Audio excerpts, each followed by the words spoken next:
Time is precious, and so are our pets. So time with our pets is extra precious. That's why we started Dutch. Dutch provides 24/7 access to licensed vets with unlimited virtual visits and follow-ups for up to 5 pets. You can message a vet at any time and schedule a video visit the same day. Our vets can even prescribe medication for many ailments, and shipping is always free. With Dutch, you'll get more time with your pets and year-round peace of mind when it comes to their vet care. Go to Dutch.com to get vet care that is always there for just $92 a year. This is a podcast from Minute Media.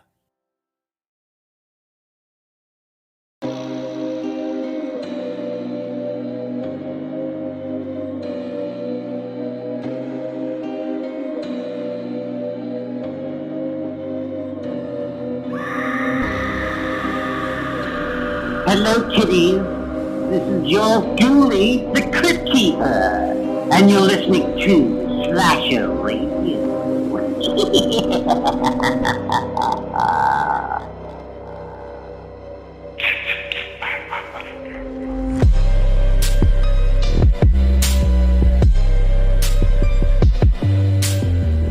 Welcome to Slash. What? Yeah. God damn it. Welcome to Slashie Radio. The host Mikey Bones, Kevlor, and Rob Humphrey. What's happening, guys? Not much. Hello, Paizono. We just had the conversation on the Patreon show. Mm-hmm. We just recorded not to do that anymore. Yeah, you have to do it with like the hand and everything. I did a hand thing. Oh, okay. Well, then it's fine. My hand may or may not have been moving when I fucking said that, and I don't appreciate it, people. This needs to stop. We're here for the Slashies, night 1 of the Slashie Awards, 3rd annual, guys. The most prestigious awards in all of Hollywood. No one could tell us no. That's Yeah. right. No one could tell us no. This is the 3rd annual Slashie Awards. Mm-hmm. This is now. Did we do we did 3 Murder Madnesses too. Yeah. It was over 3 years ago where I sent you a text that said idea slashies. Yep. And it's costing me even Here we more of a are. headache going forward as it did then. So good for you. You son of a bitch. So we're starting, we got drink roll call to get to, and then we're going to be, tonight is going to be the awards for the games of 2023 and the series of 2023. Mm-hmm. Some interesting news too. News? I got some stuff. Well, let's get through drink roll call. And then Okay. I guess you can mention whatever news. I don't know anything of news. All right. Well, let's say these might be rumors more than news, but I want to talk about it. Okay, fair enough. One of them I know for sure is news. Okay, fair. All right, so what do you guys, who wants to go first for drink roll call? I'll go first because I'm boring. I didn't do anything super special. I am making palomas tonight, and I've been drinking them for a while. So I've had a lot of tequila. Might get a little rocky. Last time you had tequila, you played Dead by Daylight and tried to call Batman. I was awesome at Dead by Daylight. No, you were not. There are people that join Discord out, Cat, and still mention him that night he used the flashlight on Dead by Daylight. They still talk about it. Legendary. Well, I am drinking. I'm going to send you guys pictures. This is the first, I think this is the first time in drink roll call history that I'm going to send you guys the can too, but I'm going to also send pictures of the box Ooh, Oh, okay. God damn it. that this came in. And I went to, I quit smoking again recently, and I've been replacing them with vapes. So for the time being, and I went to get some more vapes at this smoke shop, and I go and they have like a bottled orange soda that's really fucking good, and I get that whenever I go there. And they didn't have it, so I'm looking up and down the aisles and shit, and I walked by this one box. I just sent you guys the first picture. It's called Two Turnt Tea. And it's also called, it's boozy iced tea. Boozy, not bougie, boozy iced tea. Oh, it says that right there. Yeah, look at that. Yeah. And I looked at that and went, wow, it's a little girly. Rob will hate it. I like it. I think here's the thing: if you were just drinking this, and you didn't show me the pictures, I wouldn't hate it nearly as much. Because the box really sells the whole thing. I mean, the color scheme and everything that they chose is you as a grown man should not be walking around. Now, even the can doesn't look that bad. Yeah. Although I'm mad at the can. Oh, really? Because if you zoom in to the bottom of the can, it says "To Turnt Tony." I don't like that. It's a little racist towards Italians. I don't appreciate it. Your Paisano Tony's tea. Mm-hmm. But yeah, I'm drinking boozy iced Tony tea. Danza. Oh, hey, it's back for the new year. You're drinking Tony Danza tea. For the Could Slashies. you imagine if somehow Tony Danza had something to do with this company? Like, could you imagine? There was no Tony on the whole box, which would piss me off because I went back to check. I'm like, did I just? But yeah, I'm drinking 2 Turnt tea. Nice. Does it all say Tony on them? Do all the cans? All of them. I checked like 4. Because I thought maybe it was like remember Coke did that thing where you could buy a bottle with your name on it? Yeah. Mm-hmm. People got excited about that for some stupid fucking reason. Yeah. Nope. Every one of them. I pulled 4 out. All right. Well, yeah. Tony Danza tea. Good for you. It's not Tony Danza tea. Yeah, it's 2 Turnt Tony Danza tea. What are you drinking, Kat? I am drinking a bloodbath. A bloodbath. The picture has been sent. Ignore the Dr. Pepper next to it. Oh, does it have Dr. Pepper in it? It does not. That was unrelated. No. Okay. I just happen to have a Dr. Pepper there. What's in it? It is a pomegranate raspberry cocktail that has a little, very much like my shark drink, it has a little splash of grenadine. I tried really hard to get a picture of the grenadine because it looked like blood. Like, it's a darker red than the rest of it. Right. But unfortunately, just like carrying it up to my office pretty much mixed it in. Oh, yeah. Can you hear my dog? No. All right, good. She's making these weird fucking noises. What are you? Stop it. See, my thing, Kat, it looks good. I don't like pomegranate. Like, I actually hate pomegranate. I don't know why. Oh. And I love, as everybody likes to make fun of me for, I love fruity flavored drinks like lemonades and all that shit. I got grape cranberry juice. That shit's bomb. I love fruit drinks. Pomegranate, can't stand it. Really? Nope. I don't know if I ever had no pomegranate stuff. I'm a big fan of pomegranate, so I was excited to try this one. I was a little bit leery because lemon was misspelled in the instructions for it, and I was like, "That's not great." Pomegranate was also misspelled, so it's spelled pomegranate, which I don't think is how you spell pomegranate, but it turned out okay. It's pretty tasty. Pomegranate sounds very fancy. It does. It's like when people talk about going to Target and they say Target. Yeah. Yeah. Which really annoys me too, because they're acting like Target ain't fancy. But after years of going to Walmart, Target feel like the fanciest store in the world when I get to go there. That's fair. Target has gotten fancier too, I think. Target is nice. Yeah, they're leaning into the Target shit. And they good for them. I love my morning coffee, but sometimes the crash hits harder than the caffeine. That's when I switch to Everyday Dose, coffee with benefits. It's real coffee infused with mushrooms, collagen, and nootropics, giving me smooth, focused energy that actually lasts. The Black Friday sale is on. Get 61% off your first coffee plus starter kit, a free A2 probiotic creamer, and over $100 in free gifts. Enter for a chance to win $100 cash or even get your entire order refunded. Head to everydaydose.com/podcast or use code podcast at checkout. I always feel the pressure to find the perfect gift for my relatives. In this case, whether you're sending an unforgettable gift or treating yourself to everyday perfection, Omaha Steaks delivers the world's best steak experience. For me, I'm not just into steaks. I like all types of meat. That's why I'll usually get the Winter's Best Seller Pack. It comes with juicy fillets, chicken breast, pork chops, and even burgers. Omaha Steaks offers unrivaled quality and variety, and every bite is backed by their 100% guarantee. A family-owned company with over 100 years of experience in the meat industry. Save big on unforgettable gifts with Omaha Steaks. Visit omahasteaks.com for 50% off site-wide and earn an extra 20% off select favorites during their cyber sale. And for an extra $35 off, use promo code YUM at checkout. That's omahasteaks.com, promo code YUM at checkout. Terms apply. See site for details.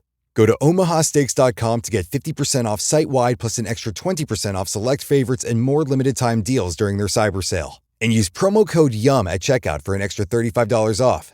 Minimum purchase may apply. See site for details. A big thanks to our advertiser, Omaha Steaks. Time is precious, and so are our pets. So time with our pets is extra precious. That's why we started Dutch. Dutch provides 24/7 access to licensed vets with unlimited virtual visits and follow-ups for up to 5 pets. You can message a vet at any time and schedule a video visit the same day. Our vets can even prescribe medication for many ailments, and shipping is always free. With Dutch, you'll get more time with your pets and year-round peace of mind when it comes to their vet care. Go to Dutch.com to get vet care that is always there for just $92 a year. It's time to hump the news with Rob Humphrey.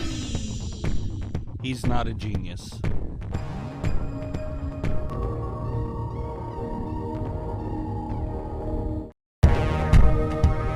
All right, so unplanned news segment turns out. What do you got for news, Rob? Oh, yeah. So there's, well, first of all, the first news that I saw was, Kat. Yeah. There's no plans currently for a sequel to Spiral, but Chris Rock has stated that he would love to come back to the franchise. I don't care what Chris Rock wants. So Hey, man, we got to be nice to Chris Rock. He got the shit slapped out of him for no reason. He comes back to Spiral, he's gonna get the shit slapped out of him again. That's a promise, Chris Rock. But I contend I don't think Chris Rock was the problem with Spiral. Like, I thought he was just Chris Rock. He's fine. He was I like not Chris Rock. the problem with Spiral. He was a problem with Spiral. The thing is that I don't blame him entirely, because he came in and he was Chris Rock. He did exactly what we expected him to do. The issue is that that's not what I want in a Saw movie. Like, I don't want a drug bust stand-up comedy special. I would like a Saw movie, please.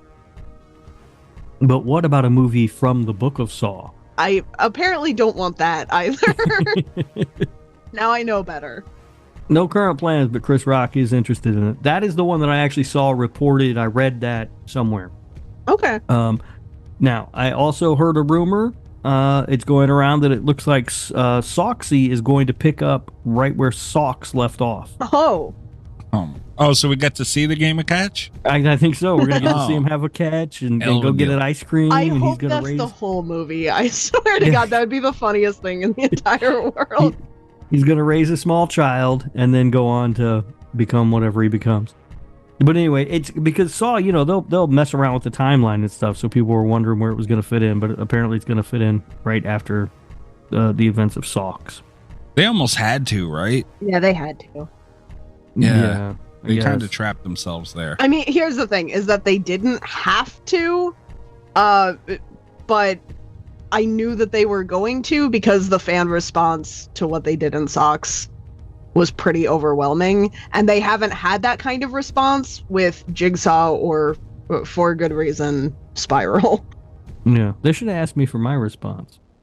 No. Could you imagine whoever the hell runs Lionsgate or whatever's putting this out? I forget. They're like, hey, Rob, what do you think? Listen, I'm just saying, I'm a good sounding board for that sort of thing. No. The final thing that I heard, again, sort of rumor floating around, it appears now that Paramount is attempting to buy out Spyglass from the Scream franchise. Yeah, dude. Because Paramount knows they can have, like, dude, it's Scream. Yeah. There's money to be made. And these people just don't want money, apparently. Like, I don't understand. So, but I saw that, or I heard that, and I thought that was rather interesting. Unfortunately, I'm guessing Paramount will be able to offer more than the peanut butter beer and Lone Star beer that we had been able to offer up. So I don't think we're going to get those rights. The fuck? You know what the problem is? Paramount listens to the show, and they heard us with the bidding war, and they had to go in and try and fuck it up, Paramount. Great. Thanks a lot. Well, just for that Paramount, I'm drinking the rest of this Lone Star. Well, hopefully they'll still be smart enough to give us Duke versus Ghostface. Stopped saying that. Disrespectful. It wouldn't be the worst thing to happen to the Scream franchise this year. And for the record, I will not drink the rest of that peanut butter beer over this. You're not fucking me twice, Spyglass. That will still be available, Spyglass. We'll just throw that in. If anyone wants it, let me know. I will pay for shipping. Anyone. And I know that I said that was the last thing, but I'm drunk, so I forgot about this other thing, which also is, I do know to be actually true. And I don't know if you guys saw this or not, but Jordan Peele's new movie that was slated for a Christmas release this year has been dropped from the schedule. I've seen that. I talked about it on Cult FM a little. Yeah. Yeah.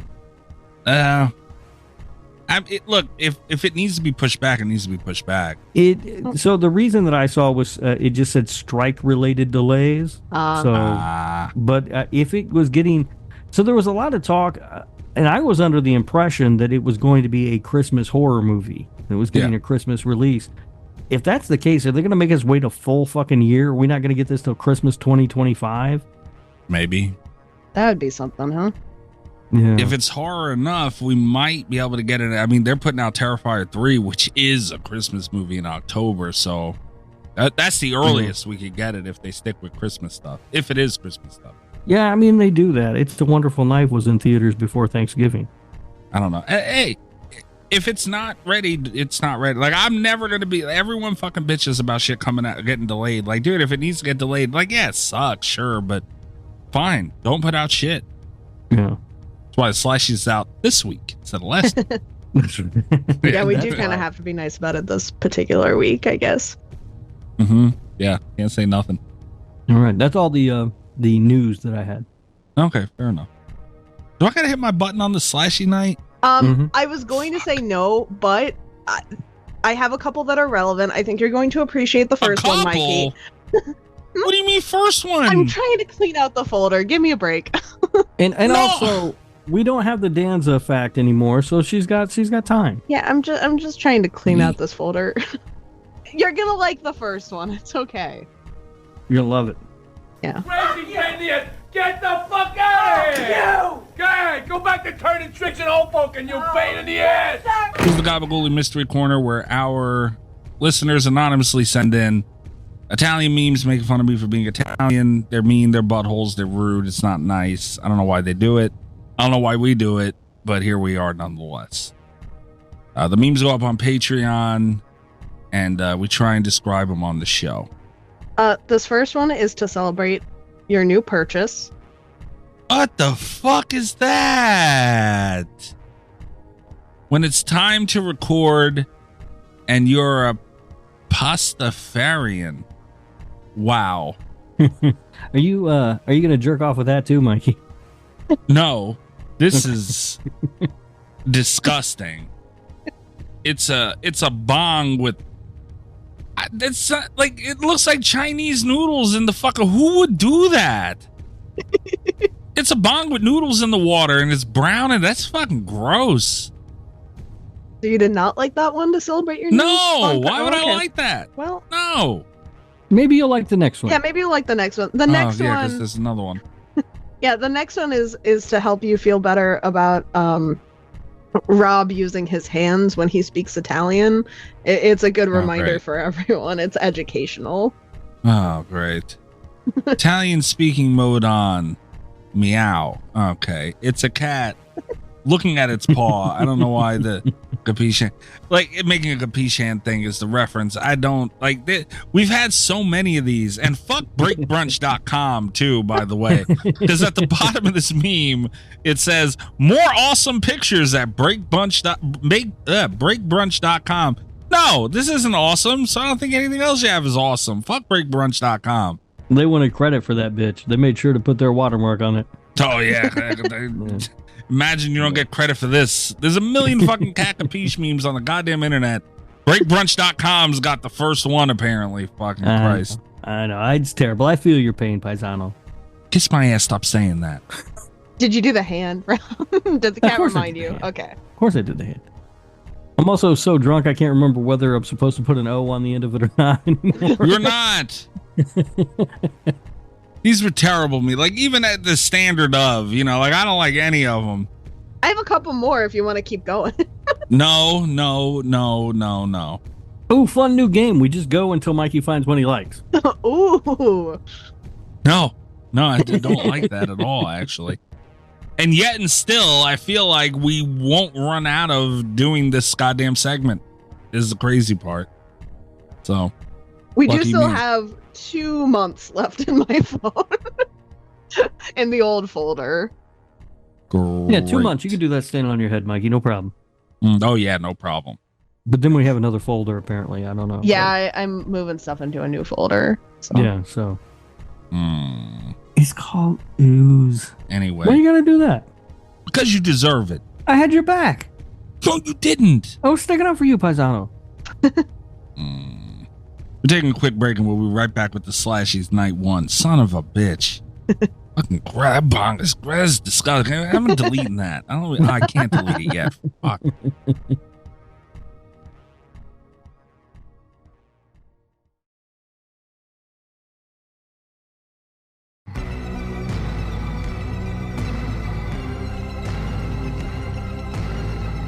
All right, night 1 of the Slashies. We're going to start with the games, and then we're going to get on to series, and then next week, books and movies. Everybody looks forward to the movies, honestly. Yeah. That's the big one. Of course, and the other thing that people look forward to are the special awards that I hand out throughout the ceremony, and we will have some of those tonight. Yes. It's a good reason to listen. We think you should listen to the show, is the consensus. Contrary to what Rob tells people, apparently. Okay. So we're going to start with the first category. The first award, and it is the most anticipated game of 2024. There's a lot of heavy hitter contenders here. And the first one is Alone in the Dark, followed by Dark Fracture, Killer Clowns from Outer Space, Little Nightmares 3, Stalker 2, The Casting of Frank Stone, the untitled Friday the 13th game, and Vampire Bloodlines 2. Now, I have a question. Yes. Is Stalker 2, do you play a stalker in that game? I never played Stalker 1, so I have no idea, but apparently people really like that game. All right, I'm going to look that up because that sounds like it could be fun if I get to stalk somebody. I feel like you shouldn't say that on a recorded airing of anything because you might go to jail. I'm just trying to help you out here.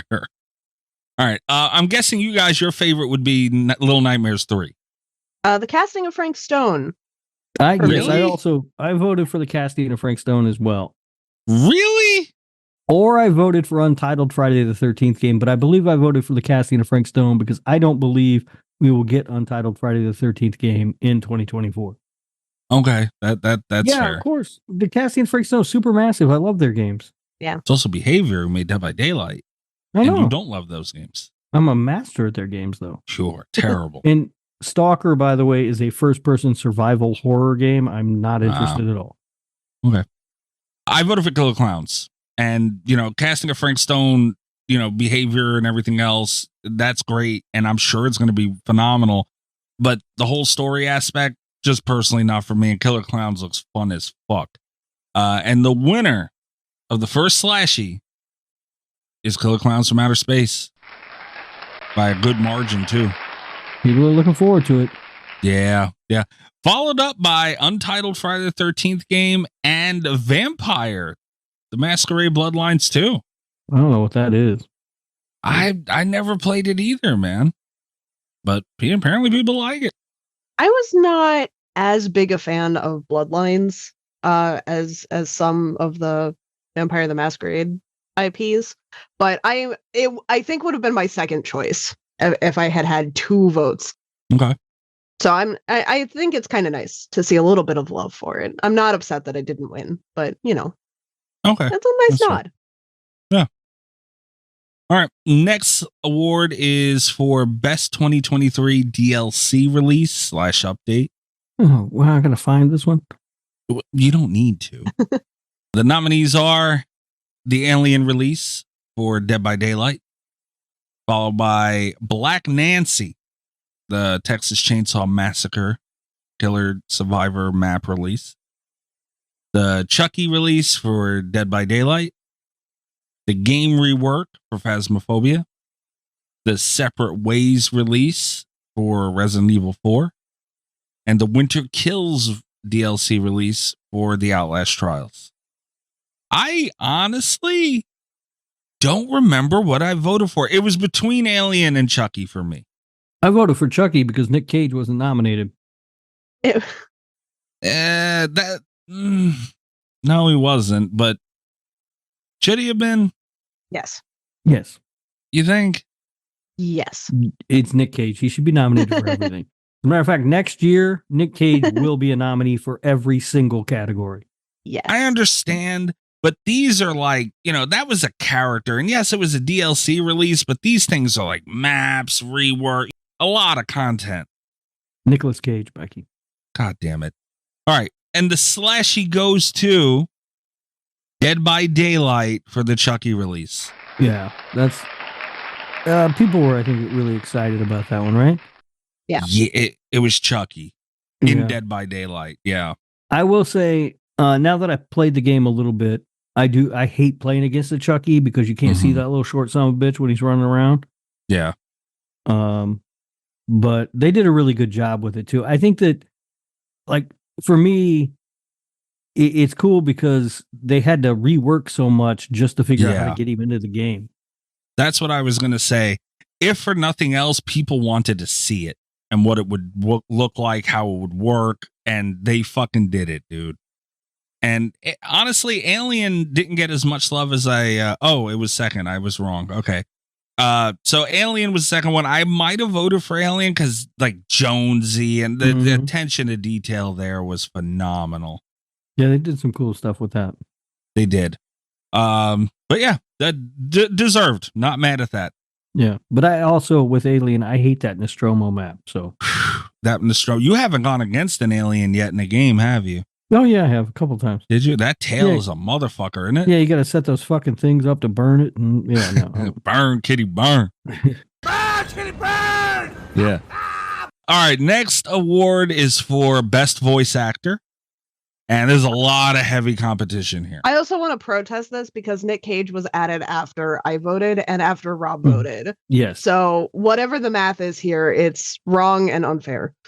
Well, I can tell you this. Nick Cage was added the day after this came out, so very early. And if I gave both of you 2 votes, it wouldn't be enough to win anyway.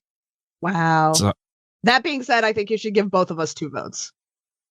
Fair. It's still going to change nothing. But like I said, there's a lot of competition on this. This is one of the heavier competitive, like with name value, Yeah. So the first nominee goes to Brad Dourif, the great Brad Dourif, for his voice work in Chucky on Dead by Daylight. They couldn't get Mark Hamill, unfortunately. I swear to God, is nothing sacred? Nothing. Nothing. Not the Slashies, apparently. Take this seriously, Mikey.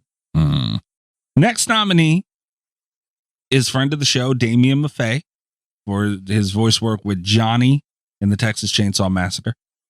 Next is, I hope I say this right, Ika Villi? Knocked it out of the park. God, nailed it. I'm sure that's it. Yeah. For Alan Wake and Alan Wake 2. Jennifer Tilly for her work as Tiffany in Dead by Daylight. Nick Cage for his work as Nick with a K Cage in Dead by Daylight. Nick, oh man, I'm going to fuck that up. I don't even know how to say that one. Apostolides. Apostolides. Is that Italian? Yeah, that's Italian. I am the only speaker of Italian on the show. Hey, paisano. He's a paisano. These things are strong. Fucking Tony's tea is boozy tea, boy. Tony Danza don't play. It might be Tony Danza's strength. Dude's got me fucking doing Italian shit on the show. I can't believe it. Nick Paisan for Leon Kennedy in Resident Evil 4. Not a Resident Evil fan. This guy's popular. Oh, yeah? Yeah. And also Tony Todd for Venom in Spider-Man 2. Oh. Yeah. I think I voted for Damien in this one. Is that fucked up of me? I voted, so my 2 votes obviously go to Nick Cage. Yes. Yeah. My actual vote, because that was not an option and Mikey has rigged this entire system, also went to Damien Maffei. I had it down between Damien Maffei and Tony Todd, but I wanted a horror game to win. Okay. So I voted Damien. That was the tiebreaker. Tony Todd also did a really great job as Venom, though, for the record. Yeah. Yeah. I mean, clearly I would have voted for Nicolas Cage. But that was not an option when I voted. I don't remember if I voted for Brad Dourif or Damien Maffei. Okay. Yeah, plus 4 votes to Nicolas Cage. That's right. I have bad news for you. That brings Nicolas Cage to a total of 5. So the one other person agrees with you guys. And honestly, Nick Cage has I don't know. Brad Dourif and Jennifer Tilly had a lot of Chucky, but Nick Cage has a lot of voice lines in that game. He's funny, Cat. He says, "I'm Nick fucking Cage." Yeah, he talks shit. When you go up against Onryo, which is Samara or Sadako or whatever, he goes, "Oh, Sadako." It's like, goddamn. He also did all his own screams for that too, which was voluntary. He volunteered to do that. Yeah. But the Slashie goes to friend of the show, Damien Maffei. Yay. Yeah, look at that. I'm happy for that. And Brad Dourif is a pro. Jennifer Tilly, she's a pro. But like Damien Maffei, man, he's kind of stepping into that new age. I don't know, like that next level of celebrity within the genre. Yeah. He's on his way up the ladder, and he did good with this. And look, Damien Maffei now has a Slashie. Yeah, we gotta have him on to accept it. And Nicolas Cage, Oscar winner, does not. Look at that. I'm sure Damien will understand that and firmly appreciate the gratification that should come. And I bet if you asked Nicolas Cage, he would want to trade his Oscar for a Slashie. I bet he would.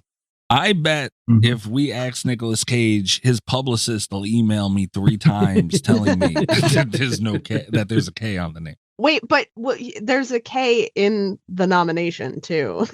Maybe he'd appreciate that, honestly. Yeah, we're making a distinction. It's the kind of creative decision that Nick Cage, with or without the K, would have a lot of appreciation for. Yeah. Pretty funny. All right. Next up is Best Studio. This one's competitive as well. And it's the first nominee is Behavior Interactive for Dead by Daylight. Next is Capcom for Resident Evil. Dread XP for Amanda the Adventurer. End Night Games for Sons of the Forest 2. Our friends at Gun Interactive for the Texas Chainsaw Massacre. Motive Studio for Dead Space. Remedy Entertainment for Alan Wake 2. And Zeekers for Lethal Company. This one, I think I ended up voting for Behavior. Yeah, I'm pretty sure I did too. It was between them and Gun. I think I voted for Behavior. I did not vote for Behavior. Did you vote for Dread? I did not vote for Dread. Really? Who did you vote for? I voted for Motive. It was really, really close between Motive and Remedy for me. I knew they were, I have a thing for underdogs, but also Dead Space was fantastic and Alan Wake 2 was also fantastic. Those two were both doing good work this year. Honestly, all these companies and studios, they did great. All of them. Yeah. Yeah. And even Zeekers, they came in last second. And I do not understand why people like Lethal Company, but it is or at least last week, it was a huge game. So they did something right, whether marketing or game development, they did something very well. But the Slashie goes to, in a landslide, Behavior Interactive. Yep. Yeah. Yeah. And Gun also not even second here. Capcom for Resident Evil. Interesting. Yeah, I thought for sure Gun would have taken that one. Yeah. Or at least second place, Yeah, those were the two I was torn between because I did like the Texas Chainsaw Massacre. I mean, you posted a video of me playing it and saw how great I was at it. A natural. We're not talking about that. No, and look, I love Gun, but the problem is Dead by Daylight has been out for so long. They're able to sit back, term used loosely, but they're able to, they can take in licenses, and you're just recreating a character and then working your gameplay. Gun has to come up with whole new characters. They're still trying to fix their game because, it's new and balance it. Dead by Daylight's very far ahead. They don't have to worry about a lot of that shit. Yeah. So, and also behavior had in their back pocket, Nicolas Cage. I guess. They did have that. Yeah. I guess. All right. Best multiplayer game of 2023. And the nominees are The Texas Chainsaw Massacre, Sons of the Forest 2, The Outlast Trials, Lethal Company, and Dead Island 2. I voted for Texas Chainsaw. I also voted for Texas Chainsaw. I did not play any of these because they are all multiplayer, but I did watch a lot of Texas Chainsaw streams. I had a lot of fun doing that. Yeah, I also voted for Texas Chainsaw because I crushed that. And my favorite video of Texas Chainsaw, to be fair, was Rob playing. So. It was pretty funny. It was funny. I lost a couple of clips, Kat. I was trying to make a montage of Rob playing Dead by Daylight. I haven't had the energy, and I missed quite a few really good ones. So it's because I'm creating gold every time I play that game. You tried to call Batman with a flashlight in the middle of being attacked by the killer. Kat, she felt so bad for him that match, she gave him Hatch. She slaughtered everybody else, downed him, had him dead to rights, picked him up, and brought him to freedom. Another daring Hatch escape by Rob. They seen him swing that flashlight around and was like, "Oh, look at him. He has no clue what the fuck he's doing." That's it's a strat. That happens to him more than you think. Look, I will say this. You laugh all you want about me swinging that flashlight around, not knowing what I'm doing. I survived that round and you didn't. You survived like a bitch. God damn it. Survived. Unbelievable. Yeah, I died like a son of a bitch. That can kill it. Okay, now the Slashie goes to Texas Chainsaw Massacre. Yeah. Woo! Yeah. They deserve that one, I think. Next one is Best Single Player Game 2023. A lot of competition here too, especially with the big ones. Alan Wake 2 is the first nominee. Amanda the Adventurer, Dead Space, Dredge, Killer Frequency, My Friendly Neighborhood, and Resident Evil 4. Can I talk about this one real quick? Sure. Please. I voted for Alan Wake 2. We've been waiting for it for a while. It was a phenomenal game. I had a great time. I had more fun, I think, playing Dead Space. My issue was I really, really wanted a new story to win Best Single Player Game. And I'm saying that, I'm not looking at the thing currently because I didn't scroll down. I'm here for the surprise. I'm here to react live. I have not looked at what won. I say that knowing full well what won anyway. And that's firmly where I stand on this. And I want to go on the record that a new story, cough, cough, Alan Wake 2, cough, cough, should have won. Fair enough. I think, honestly, I voted for Killer Frequency.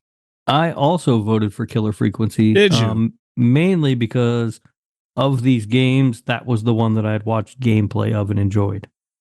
Yeah, I've seen Resident Evil 4 gameplay. I've seen some Alan Wake 2 gameplay. It was between Killer Frequency and Alan Wake 2. Honestly, I thought Killer Frequency, it got a good amount of popularity for being such a small game. It was a small game, but it was fun. I enjoyed watching people. I didn't play it myself, but I enjoyed watching people play it. Yeah, and the voice work was great. They did a great job on that game through and through, and it had some vibes to it, and it felt good. Saying all that, they could not have gotten radio more wrong if they had tried, but it was still fun. You don't have a basketball hoop on your garbage pail, man? That was the most realistic thing, actually, in the game. That was the closest that they came. I personally don't have that at the station that I work at, but I have worked at stations with things similar to that. We used to have a dartboard in one of the studios and stuff. But there are just a lot of little things that would drive me nuts. But I'm guessing most people didn't notice or care. I have no idea. Yeah. And I thought this story was kind of fun, and it was a good game. I enjoyed watching people play it. Yeah. All that being said, Kat was right. The Slashie goes to Resident Evil 4. I'm not a Resident Evil fan. I love the first game. The first game is great, and it's just not a game for me. And I don't have the interest that a lot of people do in Resident Evil 4. And honestly, it's kind of pissing me off they keep doing these re-releases.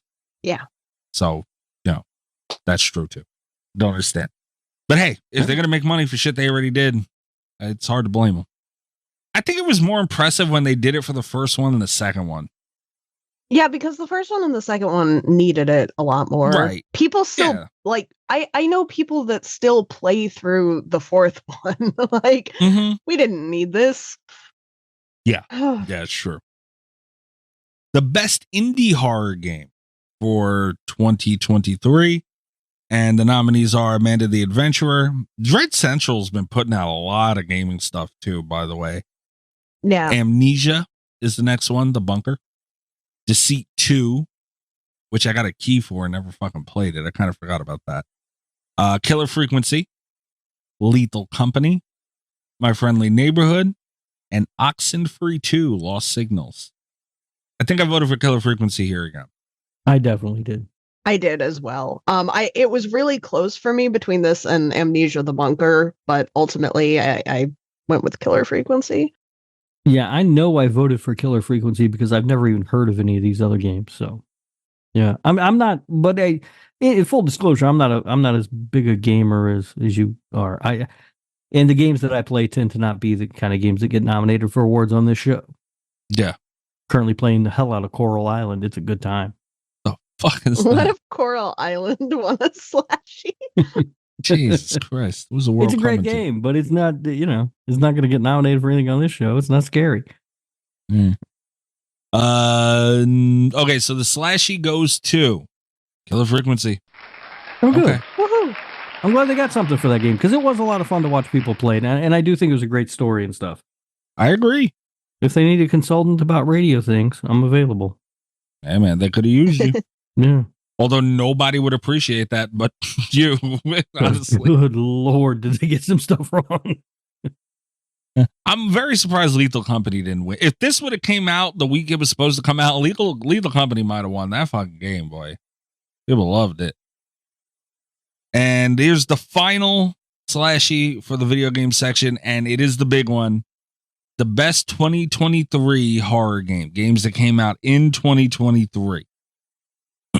And the nominees are Alan Wake 2, Amanda the Adventurer, Dead Island 2, Dead Space, Lethal Company, The Outlast Trials, The Texas Chainsaw Massacre, and Sons of the Forest 2. I went with TCM on this one, obviously. No surprise. I went Alan Wake 2 again. I voted for TCM also because I hadn't played any of the other ones. Not that I played a lot of TCM. I played one match. I completely ruled, and then I retired undefeated. But at least I had played it. And honestly, I may have gone Alan Wake 2 had I played the game, and I may have played it had I known that it was even released this year. How'd you not know? Because I don't pay attention to like video game circles, you know what I mean? Like stuff. It's with video games, it's like things just sort of find their way into my orbit, and the things that don't, I just don't know exist. It was all over Twitter and our Discord. Jinx was posting it like a son of a bitch. I get in our Discord, never. Good job. Good job, Rob. Good job. Proud of you. Unbelievable. All right. The Slashie goes to, by a larger margin than I thought it would be, the Texas Chainsaw Massacre. Yeah, good for them. Good for them. Yeah, they do deserve it, man. They did a great job with the game. It looks great. Like, because I jokingly say I played one match. Well, that's not the joke part. The joke part is that I retired undefeated. But I did only play the one game. But I watched a lot of other people play it. One of my favorite YouTube things that I caught was a live stream from James from Dead Meat and his. I guess they're married now. I believe his wife. They were wine drunk the night that the game released, and they got on and played it. And God, it was so funny. But it was just so much fun to watch people play that game when it came out. It was, man, and people got into it with the cosplay of it all, and it was just people were looking forward to that game for a long time. Mm-hmm. And they did a great, dude. They built a whole multiplayer game with perks and everything. That's a lot. Yeah. Our dear friend Allie had an addiction to the game. It was a problem. yeah, that is true. Allie did. Is this a 5 o'clock free crack giveaway? Huge clown penis. I do miss hitting that button. Is really funny. We lost Allie for a couple of weeks of her life to that. Yeah. I mean, and Alan Wake looks like a great game, and a ton of shit goes into story games. That's a whole nother world. But TCM, they got a lot on their plate, man. They deal with the public like a motherfucker with a multiplayer game, man. That's just not easy. Mm-hmm. Yeah. Oh, video game people suck, dude. I see those poor guys tweeting about getting harassed and death threats once a month at least. That's crazy, bro. Yeah, video game fans are terrible. Agreed. Yeah. The only fans that are worse than video game fans online have to be wrestling fans. Absolutely. Wrestling fans are like the most toxic fan group in the world. It's so fucking awful. And idiotic. Like, it's just like talking to a fucking wall. Yeah. An angry wall. Argue about the dumbest shit, too, like it actually matters. But that is the video game category of 2023. Yep. Yeah, a lot of competition this year, man. I like it. Some good stuff. I mean, Texas Chainsaw, all the Dead by Daylight content that came out, Killer Frequency was a lot of fun. And maybe I'll check out Alan Wake 2 now that I know it's out. Yeah. And I want to say this too, real quick, ending. It's something I feel passionately about. It's mostly for multiplayer games, and it's between Dead by Daylight, TCM, and just in general. People need to understand, because last year was really just, the Dead by Daylight categories, which were the biggest, and everyone waiting on TCM. That was what the slashies for games were last year. And now it's like people, that line of DBD people who hate TCM and TCM people who hate DBD, both of those groups of people need to understand both these games need to exist and do well at the same time, because guess what? I love Behavior. They've been very nice to us. It's been great dealing with them. But I feel they felt content for a while. And dude, look at what TCM came out, and we got all of that. And Dead by Daylight, Chucky, Alien, Nick Cage, they had to step it up. So competition's healthy is all I'm going to say. And people need to just let these games exist. Yeah. Yeah. Makes them both better. But there's a tribalism to it, right? It's like, well, again, back to professional wrestling, right? It's this company's better than that company. And it's, it's a lot. Yeah. But without one, the biggest company is just going to be there and be content and be mid. Yeah. And with competition, whether it's going to win or not, is going to make them try. And that's what we've seen this year, and I just hate the people who are so fucking hard about it. It's like, this game is the worst. Like, they need to do well. You realize that, right? Yeah. Yeah. That's it. That's all. That's my little TED talk. So there you have it. The 2023 Video Game Slashie Awards. Okay.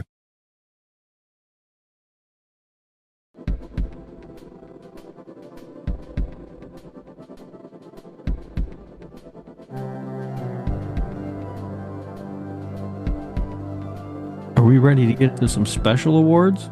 Oh, yeah. Oh, shit. I It's forgot about special awards those. time. Yes, these are very special awards. These are awards that we don't have a category for, but I've decided that need to be awarded for various reasons. And we do these every year. And it's the highlight of the show for most people, I believe. This is what people really want to hear. We're going to start out this year with a very special award. This is the most dangerous fruit of 2023. Okay. And there was a lot of considerations because fruit can be dangerous, but ultimately, the only correct answer. There's a correct answer, yeah. And the winner for the most dangerous fruit of 2023 is watermelon. So congratulations to watermelon. You have now won a Slashie. I just want to point out, lemonade killed 2 people this year. But watermelon, all the watermelons in the world just won a Slashie Award. Yes, every watermelon. Yeah, wow. you're gonna have to make a lot of plaques, Mikey. Seeds and all, just because those are watermelons waiting to be watermelons. Okay, are you gonna give any feedback on, like, any context on that? No. People who know, if you know, you know. All right. The next special award is an award that I think is very deserved and hard earned. This is the award for the greatest Dead by Daylight player of 2023. Oh, for crying out loud! And a lot of people were up for this because there are a lot of great DBD players, but ultimately, I would be lying to the world if I did not give this to myself. You motherfucker! So congratulations to me for winning a Slashie for being the greatest DBD player of 2023. Wow! Where's the applause button? There, you want an applause button for that? Here's your applause button. There it is. Come on. This is the Slashies. Why don't you have a little dignity, Mikey? Okay. You know what? Fun and games now. You like that? All right. Wait till Huff finds out you did that. I thought you were going to do the right thing and give it to Huff, and it would be a heartwarming moment because the guy deserves it. He's a GOAT. And you went and did this. Well, okay. I think that even Huff would agree that I'm a better DVD player than he is. He's going to yell at you. Hey, you know he's going to yell at you. All right. Now we have the next award goes to a film. And this is the award for the movie that everyone got wrong except for me this year when we talked about it. Okay. So congratulations to I Still Know What You Did Last Summer. You have won a Slashie officially. You can put that on the poster art. Slashie Award winner for the movie that everyone got wrong except for me. Really? Yeah. Really? Yeah. Where's the applause button for this stuff, Mikey? I don't know about that one. There you go. Again, This is a dignified event, Mikey. You know, I believed that it was a dignified event. Then you gave a Slashie to I Still Know What You Did Last Summer. I'm wearing a tuxedo over here. I am too, but I got stains on mine. All right, up next is this has become an annual thing. This is the Spirit of Cat Velour Award. Oh yeah. This is a film that I believe captures the spirit of our co-host Cat Velour. And I have to look this one up because I'm drunk and I already forgot the information that I had learned about this movie. Typically I try to find sort of obscure movies that, and usually they're movies that I have not seen yet. But I think Cat might enjoy anyway. And this year's winner of the Spirit of Cat Velour Award goes to a film called Humanist Vampire Seeking Consenting Suicidal Person. That is fucking perfect. That sounds amazing. A 2023 Canadian French language vampire comedy drama. What the hell? Where did you find this? Sasha is a teenage vampire who struggles with the morality of killing people for their blood. However, after her parents are cut off her blood supply, she enters a pact with Paul, a suicidal and very depressed boy, on the condition that she must spend the night helping him finish the things he still wants to do before he dies. Aw. Yes. Wow. And it's in French, Cat. Yeah, I like that. I like those. It's a very thoughtful pick.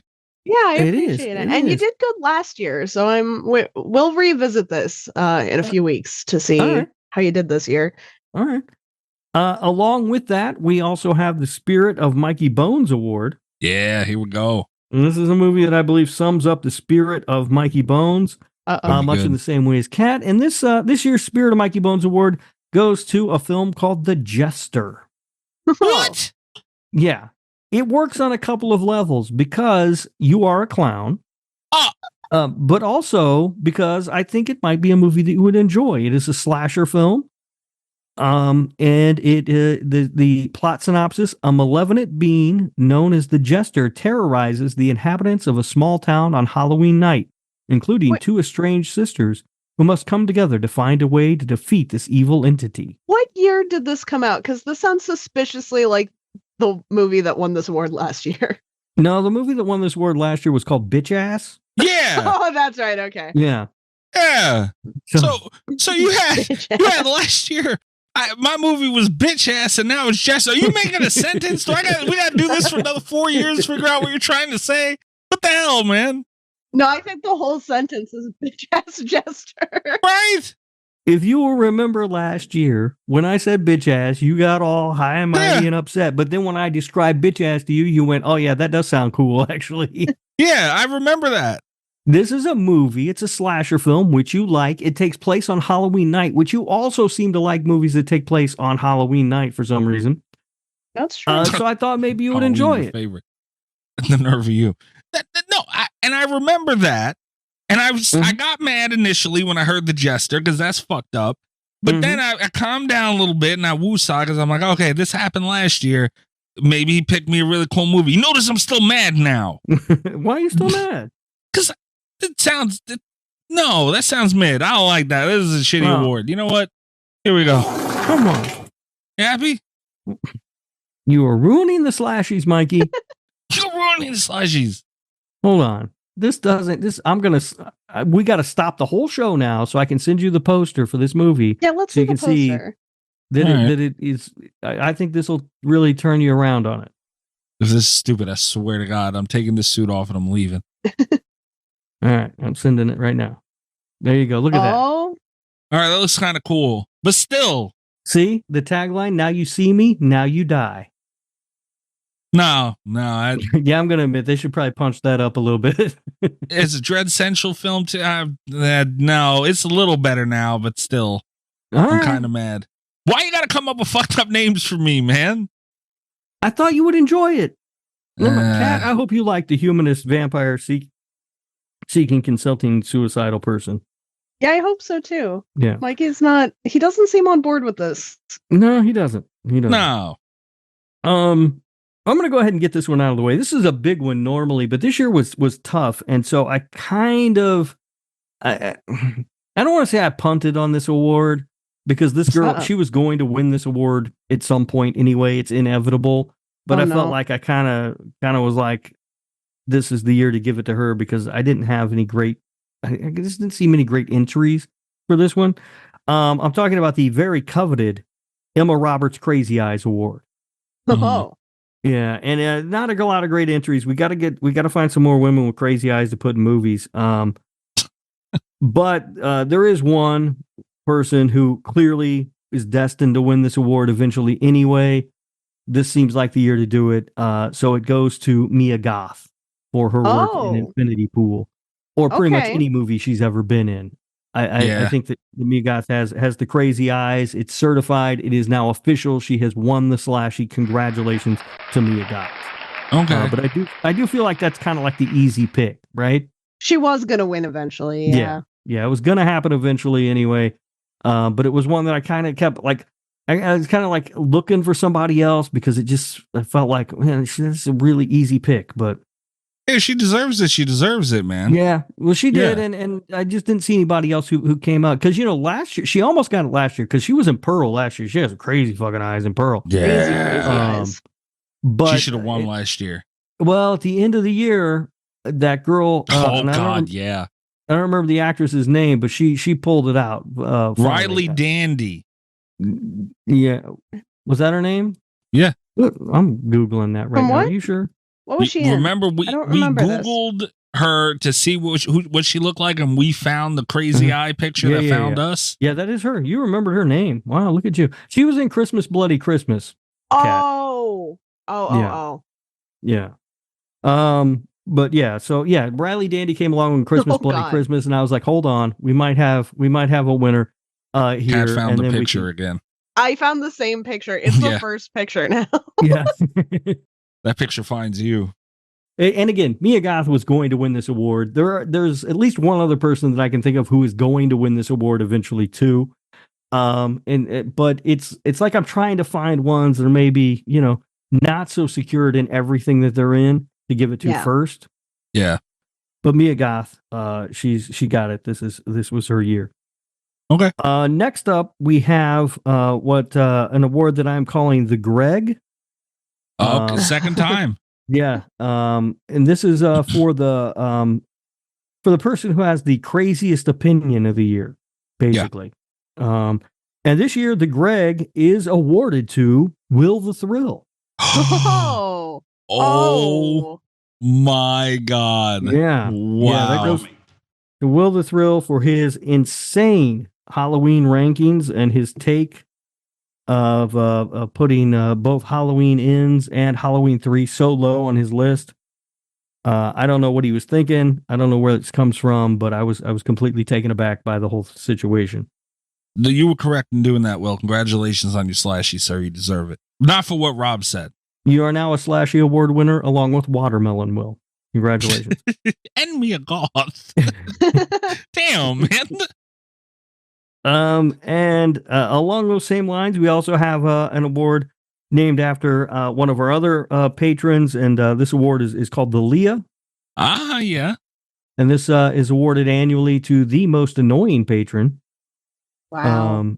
And congratulations, Leah. It's going to you again. Oh my God. And this is for questioning my HR credentials and also just being an overall pain in the ass. And I'm pretty sure Leah won it last year, right? Leah did win it last year. Yeah. So 2 years running. It's going to be tough to knock her off that pedestal, guys. 2 years in a row. I feel like she's got a lock on this category, which is weird because with the Greg, I really didn't want to give it to Greg. I wanted to give the award to someone else. It's named after Greg, right? Because we all know Greg is hot takes and crazy opinions. So he's reached a level that an award has been named after him for that. But it's time to, dole it out to other people. But the Leah, also, she has reached a level of annoyance that this award is named after her. She's such a pain in the ass all the time that, you just name the award after her. But there's no one comes close. I don't know what to do. Leah is incredible. That's all I can say. Leah has a lock on that. Good job, Leah. We've only got 2 more here to go. The next one is a new award, and I think this is something I might be giving out annually as well. This is the Nicolas Cage Award. Oh, God damn it. And this is for an actor who gives a performance that where they seem to be reaching into the depths to find their inner Nicolas Cage. That does not always work, but they swing for the fences. This year's performance, I don't think actually worked at all, but he did swing for the fences. This one goes to Justin Long for his performance in It's a Wonderful Knife. Okay. Fair. Yes. All right. I don't know if you guys have seen It's a Wonderful Knife, but he's definitely trying to reach his inner Nicolas Cage.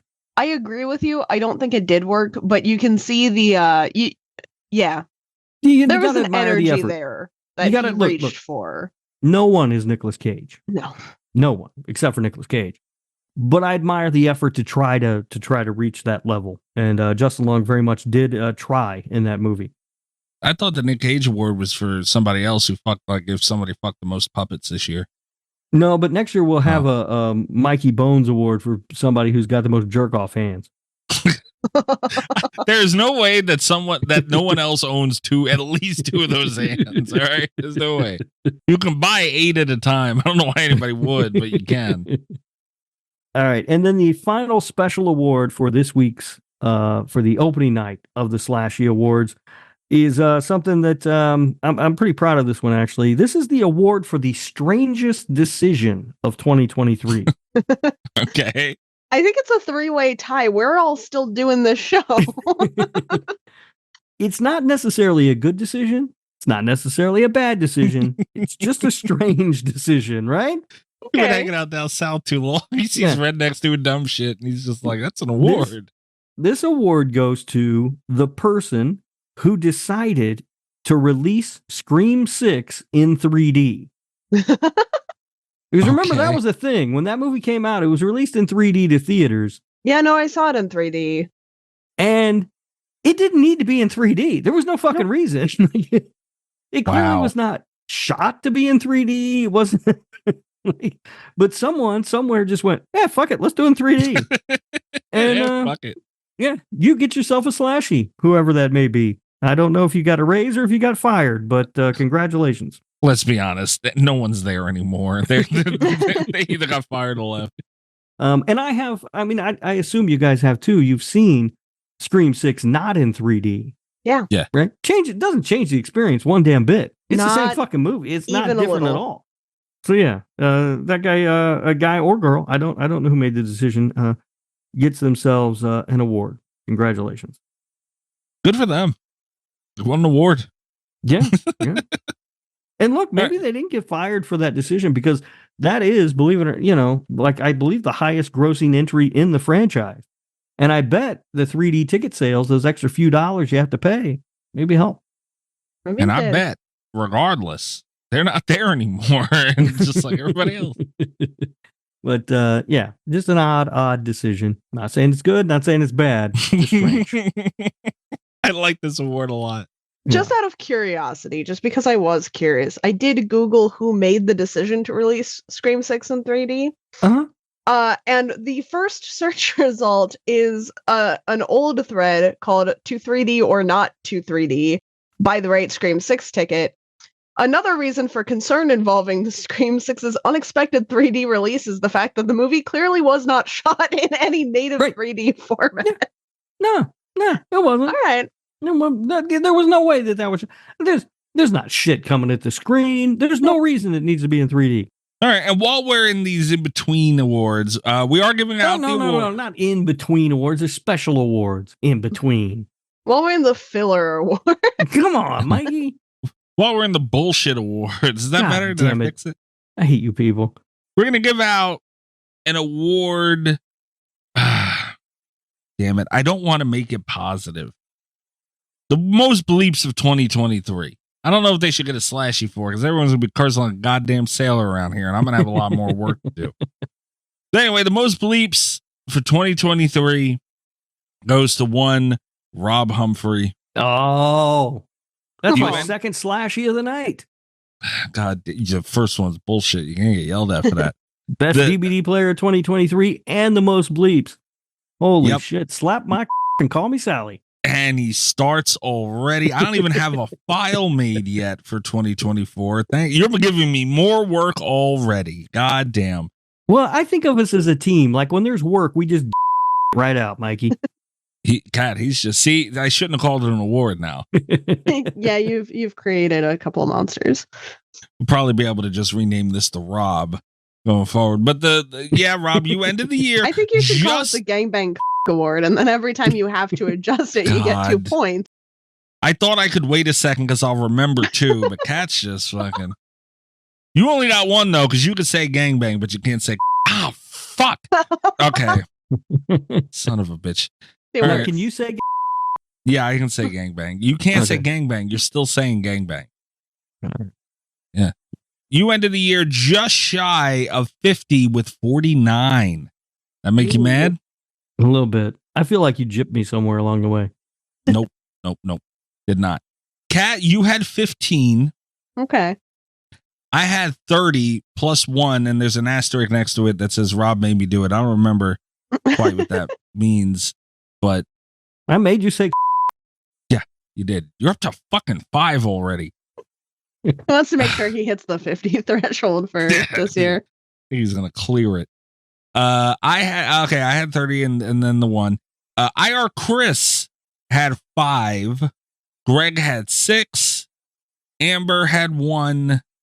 Allie had 3. Fucking Allie. And Matthew Cote from Behavior also with 1 bleep. Bullshit. For 2023. Yeah. Well, I humbly accept this award. Yeah. Congratulations. All right, we're going to take a real quick break and we'll be back with the series. All right, so this is another big one. Series are a big deal. They're kind of like movies, but different. All that stuff. They sure are. They're like movies, but shorter and on TV. They're kind of like movies, but different. And, this is another big one, too, because I think series have evolved into such a big thing now. You know, like the streaming services have helped with that, and this one's up there as well. Yeah. And this is the one where you can't say that. All right. But I'm correct, right? Yes, you're correct, but you can't say that. All right. I'm up first. Yes. All right, cool. I'm going to guess the first category is most anticipated series of 2024. Yes, that is correct. Yes. Okay, good. Smart. I forgot. We're all on the same page. The nominees for most anticipated series of 2024 are Alien, Crystal Lake, Hellraiser, Untitled The Conjuring series, Untitled Halloween Miramax series, Welcome to Derry, and The Wicker Man. Okay. I can tell you, I'm pretty sure I voted for Crystal Lake on this one. I debated between that and the Halloween series, but I got to be honest with you. I have a better vision in my head of what a Crystal Lake series could be than I do what the fuck a Halloween television series is going to be. So I'm more looking forward to that because I think the Halloween series has the potential to be a real fucking train wreck. Yeah, I don't remember what I voted for here either. I think I went with Crystal Lake. I don't remember.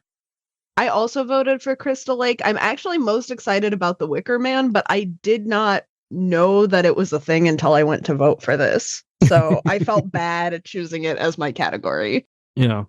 Yeah, that makes sense. All right. And the Slashie for most anticipated series of 2024 goes to Crystal Lake.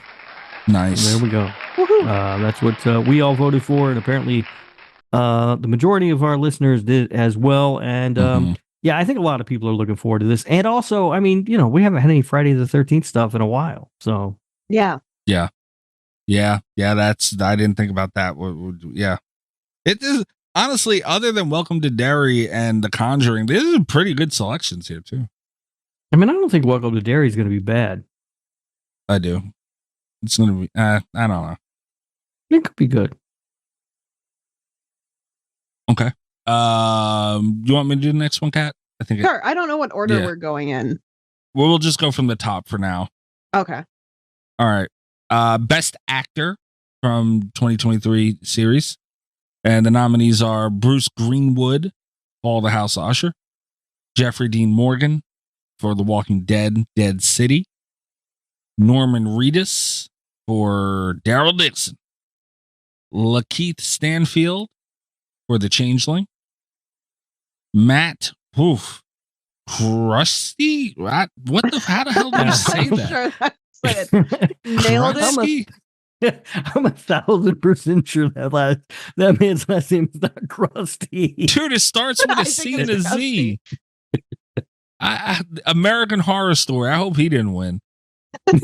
Will O'Donnell for John Carpenter's Suburban Screams, Zach Morris for Goosebumps, and Zachary Arthur for Chucky in season 3. Zachary Arthur, phenomenal too, by the way, in that series. Yeah. I did not watch season 3. Well, he was the same kid from the main kid from the first. He did great. I haven't finished the first season. Well, the second one was what it was, and I haven't started the third one, but he's great. He really is. All right. The Slashie goes to Bruce Greenwood for Fall the House of Usher. Yeah. Wow. Good call. Yeah, that's who I voted for also. That's who I voted for, yeah. I'll be honest with you. I didn't know Lakeith Stanfield was in a series called The Changeling. He's great in everything. So I wish I had a chance to watch that show. I may have voted for him had I known it, just because he's so good in everything. But Bruce Greenwood was just amazing in Fall the House of Usher. Yeah. I voted for Jeffrey Dean Morgan, dude, because Negan's just the fucking man. Yeah, I didn't see that. You didn't vote for Matt Krusty? Dude, no. Thank God he didn't win. Kukri, right? Has to be how you say that. Also. Is that? I have no idea. It can't be crusty. I don't know how you say it. I know how you don't say it. It starts with a C and a Z. What the fuck? So Best Actress. Mm-hmm. Up next, we have Olivia Allen Lind from Chucky season 3. We have Carla Gugino from The Fall of the House of Usher. We have Clark Bacco from The Changeling. Clemence Posey from The Walking Dead, Daryl Dixon. Emma Roberts from American Horror Story, season 12. Issa Briones from Goosebumps. Lauren Cohen from The Walking Dead, Dead City. And Maria Almeida from John Carpenter's Suburban Screams. Anyone remember who they voted for? Did you vote for? I'm pretty sure I voted for Emma Roberts. I think I voted for Emma. I mean, that feels very on brand for me. Yeah. It does. Did you watch American Horror Story season 12, Rob? Because that does not seem on brand for you. I did not. But I did right. indeed vote for Emma Roberts. I seen clips from it, and she's Emma Roberts, so yeah, she did very well from what I've seen. Well, the Slashie goes to Carla Gugino from The Fall of the House of Usher. Damn. She was good in The Fall of the House of Usher. I just didn't feel like her role was that big. It's hard because I feel like this was more of a cast piece. Mm-hmm. I think she did a really phenomenal job. Mm-hmm. And she's a pretty constant presence throughout the show. Yeah, I mean, I guess she is, but because it feels like such an ensemble piece, and then Bruce Greenwood is so powerful in it. Yeah. That it just felt like him. And also, and I know, Mikey, you're going to think this is a joke, but I'm being dead serious. Mark Hamill should have been nominated for this also. For Fall of the House of Usher, because he was great. Was phenomenal in Fall of the House of Usher. Mark Hamill was so, but also then there's that thing too where it's like I feel like Bruce Greenwood gave the better performance, maybe if we were only going to have one of them. It's just that Mark Hamill got the better character. Yeah, he really did. Arthur Pym is so good. Yeah. All right. But I'm glad to see she won. I think she's a very talented actress. I would like to see her in more stuff.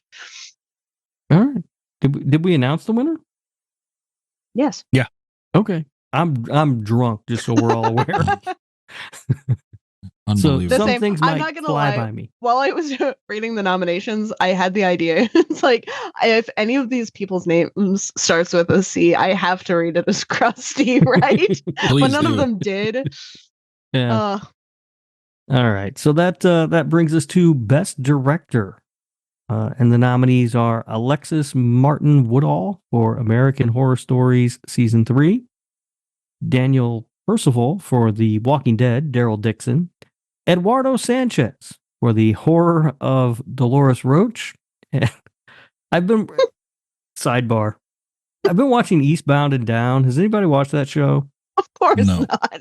It's so funny. Oh my God, it's funny. But I'm on the season where Kenny Powers is in Mexico and he has to find a guy named Eduardo Sanchez. And his friend comes, he's like, I found him. And he's like, bullshit, you couldn't find him. Nobody can find him. He goes, he's in Hollywood and he directed the Blair Witch Project. That's funny. Kenny Powers like, I'm pretty sure the fucking guy I'm looking for did not direct the fucking Blair Witch Project. That's really funny. All right, on with the nominees. Aaron O'Malley for Goosebumps. Jeffrey Renfro for Chucky Season 3. John Krusty. John Carpenter for John Carpenter's Suburban Screams. Jonathan Van... Whoa. Tolukin? I think so. Indeed. Nailed it. The Changeling and Mike Flanagan for The Fall of the House of Usher. Anybody remember what they voted for here? I voted Fall of the House of the Usher across the board. I want to see a Chucky season 1 sweep. This was my favorite horror. So I've talked about this before on the show. I don't think that I get invested in that many like horror TV shows. Like I feel like generally they're not as high quality as horror movies. So I'm just happy that we're in a year where I had strong opinions about this. Okay. Mikey, what about you? I think I voted for Eduardo Sanchez. All right. He's a friend of mine. Did you watch Eastbound and Down? No. He's a friend of mine, and he did something with American Horror Stories the year before last year, which was great. And I like Kat said, I'm just not invested in TV series. So like my vote here is a little, especially for directors of them, like it's less valuable. Either that or it was going to be like, I probably would have went with Mike Flanagan just because he's Mike Flanagan too. Sure.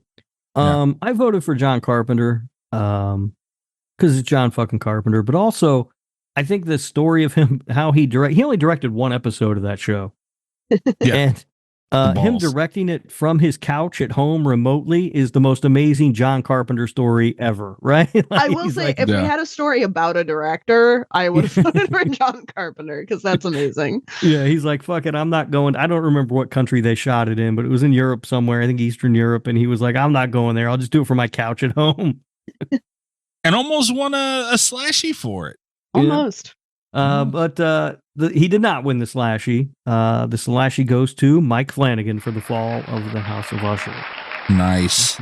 Congratulations to Mr. Flanagan for the fall. And I will say this too about The Fall of the House of Usher. I think I sent a message to our group thing when I started watching it, like, I do not like this show. Yeah. By the time I was 2 episodes in, I was completely invested. Yeah. It starts off slow. It's a little odd, right? Like, I felt like when it started, it was just like, I don't know if this is really the kind of thing that I was expecting it to be. But once I got into it, I was really digging it. So I think the thing with The Fall of the House of Usher is that because it's an 8-episode series, and the first and last episode kind of frame the individual, almost anthology, middle of the series. And those two aren't great, but all of the anthology episodes in the middle really carry it. Yeah. It also had the unfortunate distinction of people telling me that it was just like Succession, but horror. And Succession might be the best television show I've ever watched. So the bar was a little high. Even for a show that's good, it was still really high. That's fair. Yeah. But I did, ultimately, I was sucked in. I really did like it. Okay. That's fair. Yeah, we're facing a Chucky clean sweep, too. Old House of Usher cleaning house. Mike Flanagan. Nice. All right, best season. And that is obvious. And I like this category because, not everything came out in 2023, but they deserve some love too. So the nominees are American Horror Stories, Season 3, American Horror Story, Season 12, Chucky, Season 3, Goosebumps, Season 1, John Carpenter Suburban Scream, Season 1, Fall of the House of Usher, Season 1, The Horror of Dolores Roach, Season 1, and The Walking Dead, Daryl Dixon, also Season 1. I don't remember what I voted for here, honestly. I voted for The Fall of the House of Usher. I will say, if you didn't like Fall of the House of Usher for whatever reason, I didn't see it. This wasn't the most competitive year for TV series. I'm not sure. Chucky has a fan base, obviously, but I just, there wasn't because we have a lot of first season stuff here this year, and I feel like there weren't because I didn't hear a lot about John Carpenter Suburban Screams. I will tell you, Kat, it's not very good. I hadn't heard good things about Goosebumps. Daryl Dixon was kind of insufferable. I don't know. I turned off Joe Bob. I was like, I can't do this anymore. Turned it off. I watched the Joe Bob special, and I did not continue the series after that. I did not make it through the Joe Bob special. I was like, I can't. I didn't see Fall of the House of Usher yet. So, and I feel like that's the thing too with series, especially what we've seen on the Slashies. Usually one just dominates a year. Yeah. Whether it be a new series or not, that's just usually what happens. Well, the John Carpenter thing too is more like a true crime sort of documentary reenactment kind of thing, more than it is a TV show, like a traditional television show. That's true too. I'm also pretty sure that some of it was just made up because I'm if I'm not mistaken, one of the guys in one of the stories was named Mike Myers. That's pretty funny. It was just stuff like that. I was like, wait a minute. And not for nothing, good for the voters this year, man. I'm shocked John Carpenter didn't win the best director. I'm shocked. And good for them. He shouldn't have. Well, people like Mike Flanagan. Yeah, but I feel like he didn't just win because he's Mike Flanagan, though. I do feel like he earned it. No, it's a quality show. Yeah. I feel like they didn't vote for the name this time around, which I enjoy. But anyway, so the Slashie goes to, and the sweep continues. Fall of the House of Usher season 1. All right. God damn. I think we only have one more, right? They could do it. Did you guys do right? Oh, it's me. Let's find out if you guys did right. Last category of the night too. By last word of the night too. Yep, and it sounds like it just in time. Yeah. Yeah, very possible. We have the best 2023 horror series, and our nominations are Goosebumps, John Carpenter's Suburban Screams, Mayfair Witches, The Changeling, The Fall of the House of Usher, The Horror of Dolores Roach, The Walking Dead, Daryl Dixon, and The Walking Dead, Dead City. And our winner is The Fall of the House of Usher. You guys can continue listening to Slasher Radio. They did it. I want to talk, though, about second place because coming in just like 17% behind was Goosebumps. Are you guys okay? Hey, man. Is someone holding you hostage? Do you need help? And that's not fair. Goosebumps, they did a great job on that. I've probably seen more Goosebumps than anything else on here. You watch Goosebumps and not The Fall of the House of Usher. Well, Goosebumps, because I'm not going to be invested in Goosebumps. I don't got to I could just put it on. I'm going to revoke your card. You specifically are not allowed to continue listening to the show, I guess. What? Fair. Why? Look, it's not for us. No, but it's they not did a for great us. job. No, they didn't. Who is it How? for? What kid of a Goosebumps age range is like, those 90 books are fun and colorful, but sometimes I just want something real gritty before I have my chocolate milk? Like, what was the vibe for that show? It was all dreary and sad. Those books are still doing good, though. No, I know. They could have done a show like that. It's for that tween age. It's for me and Rob's age when those books were at their prime. It's that generation now. Like, they didn't grow with their audience, and they're not going to. They're making too much money doing what they're doing. They're never going to do that. I wish they would. Yeah, Kat, look, you're very young, so you probably don't know that these books were extremely popular. Hang on. No. I'm saying they're still extremely popular with that age range of today. It didn't grow with their audience. And I loved the Goosebumps TV show. I loved that shit, man. And they kind of hit that for this day and age. No, it's just sad. Not for us. Yeah, but that they did a good job then. That's bleak. What I'm saying. No. I wanted fun colors. I wanted to feel like I was back in the 90s. I wish. That'd be great. Or what you imagine the 90s must have been like. All right, so that's the Slashie. Congratulations to House of Usher. Clean fucking sweep. It did. Good job, House of Usher. The Fall of the House of Usher won a lot of Slashies. I won a couple Slashies. It's been great. Been a great night. I found a new French movie to go watch. You did. French Canadian. Mikey's got a movie to go watch. Yeah, I don't know if I'm watching that one, man. I'm a little mad at that one. I thought I nailed it this year, Mikey. No, you didn't. I gave it to you last year, and you had a movie called, what was it? Jackass or whatever it was? Bitch ass. Yeah, even worse. And I still gave it to you. It's been a full year. I understand, because the one that won the Spirit of the Cavalier Award last year was a documentary, and we don't really do those on the show.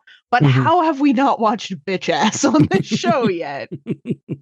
That's just a missed opportunity. Yep. Well, we'll get to The Jester later this year. But yeah, I think a pretty successful night all around. Just remember, everybody stay away from watermelon. That one's funny. If you do that every year, it's got to be watermelon every year. That fear don't go away. Well, we'll see what happens, though. That's true. You eat a pear and shit all over yourself. You never know. All right.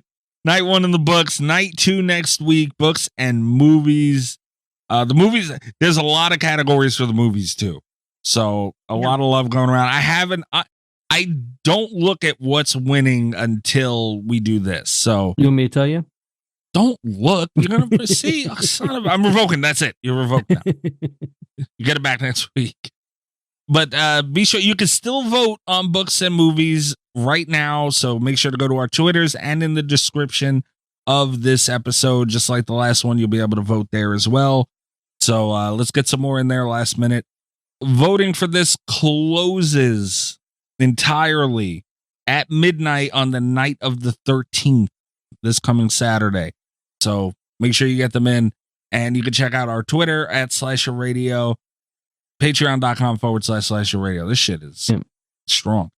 Next week's going to be a big one too, because we get not only do we have the books and movies, but also the Lord Humphrey Lifetime Achievement Award.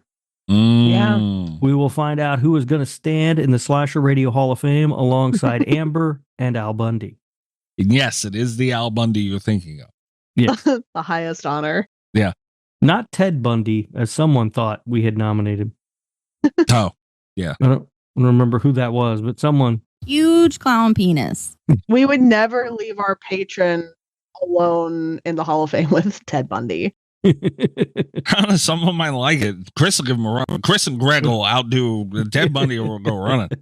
But yeah, so, and you can nominate somebody for that still at Slashie Radio, at patreon.com/Slashie Radio. Tiers starting as low as $3 a month. There is a 7-day free trial. So you can get in there, check it out. You get an extra show every week. You get behind the scenes Easter egg content every week, before and after and during the show bullshit. Gabagool Mystery Corner memes and everything else extra, drink roll call stuff, they go up on the Patreon. I'm at Mikey's Dead. You can check me out on Twitter if you want to. Also, please check out Cult FM, the other show that I do with Little Miss Huge Clown Penis. Huge clown penis. Alley Surreal. That's where we talk. We also talk horror stuff.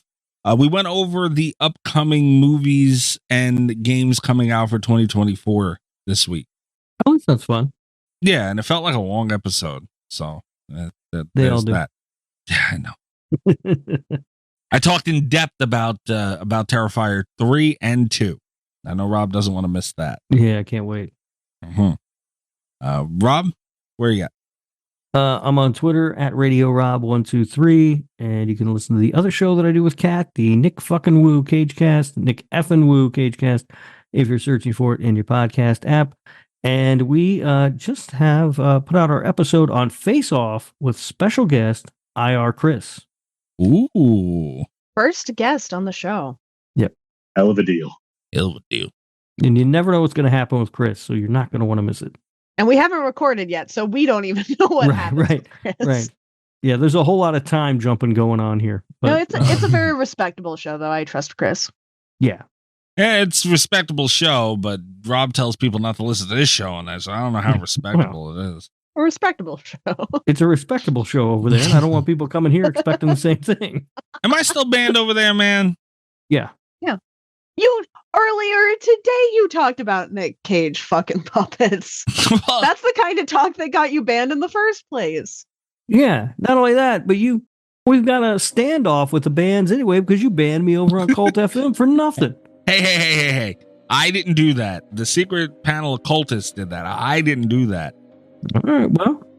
I told you, if I get unbanned from the Nick fucking Woo Cagecast, I'll review with them again. That's not just up to me. I mean, Kat's involved. There's a whole process. The whole thing. We got to talk to Nick Cage's publicist and see if he thinks you could be on the show. Fuck you that know guy. How to spell his fucking name. He's gonna say the name of your show and get mad. What do you mean? Don't get him involved for your own good. And that's the second show you banned me from, man. By the way, too. What's that tell you, Mikey? Son of a bitch. Kat, where are they finding you? I hate you. You can find me on. There it is.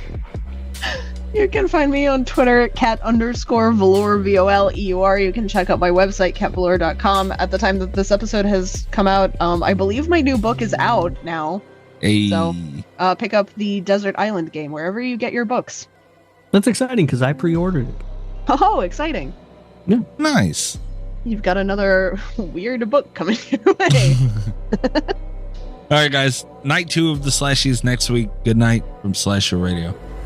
All the best with Slasher Radio podcast.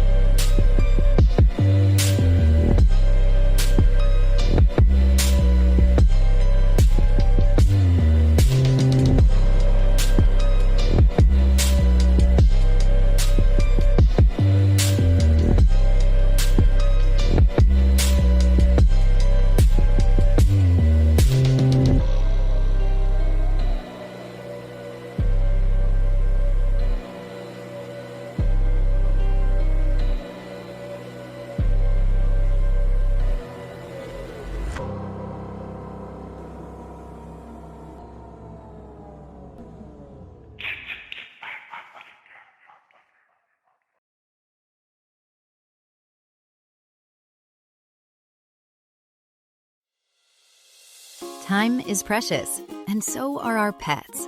So time with our pets is extra precious. That's why we started Dutch. Dutch provides 24/7 access to licensed vets with unlimited virtual visits and follow-ups for up to 5 pets. You can message a vet at any time and schedule a video visit the same day. Our vets can even prescribe medication for many ailments, and shipping is always free. With Dutch, you'll get more time with your pets and year-round peace of mind when it comes to their vet care. Go to Dutch.com to get vet care that is always there for just $92 a year.